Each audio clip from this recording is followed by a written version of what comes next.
চোখটা দেখছেন, ওই চোখে কি মায়া, অথচ মায়ার মানুষগুলোই আজ বহুদূরে। আমরা গিয়েছিলাম গতকাল খুলনা নিরালাই বৃদ্ধাশ্রমে। সেখানে গিয়ে বয়স্কদের সাথে ইফতার ভাগাভাগি করে নেওয়ার জন্য একটা ক্ষুদ্র প্রয়াস ছিল খুলনা কালচারাল সোসাইটির পক্ষ থেকে। স্বজন থাকলেও যাদের স্বজন না থাকার বেদনা সইতে হয়, মুখে কোটি টাকার অবিরাম হাসি, এই হাসি কি আর টাকায় পাওয়া যায়?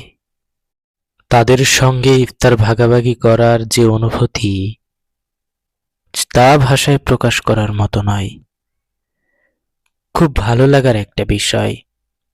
প্রতিটা মানুষেরই উচিত আশেপাশে গরিব, দুঃখী, অসহায়, দুস্থদের সঙ্গে ইফতার ভাগাভাগি করা, তাদের সঙ্গে কোন এক বেলায় বসে একটু আহার গ্রহণ করা, তাদের দুঃখকে কাছ থেকে উপলব্ধি করার চেষ্টা করা, তাদের সঙ্গে একটু আড্ডা দেওয়া, গল্প করা, তাদের মনের কথা শোনা।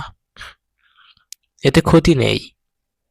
যাদের এক সময় ঘর ছিল, বাড়ি ছিল, সংসারে ছিল, ছিল আপনজন, তারা আজ নিঃসঙ্গ, একাকিত্বে ভুগছে। এই অসুস্থ মানুষদের পাশে না দাঁড়ালে বোঝা যায় না জীবনের অর্থ। জীবন মানে কি? জীবনকে সঠিকভাবে উপলব্ধি করতে হলে অবশ্যই অসহায়, অসুস্থ মানুষের সঙ্গে মিশতে হবে। খুলনা কালচারাল সোসাইটি মানবতার প্রতীক। প্রত্যেকটা মানুষকেই মানবিক হওয়া উচিত। আপনিও আসতে পারেন খুলনা কালচারাল সোসাইটিতে।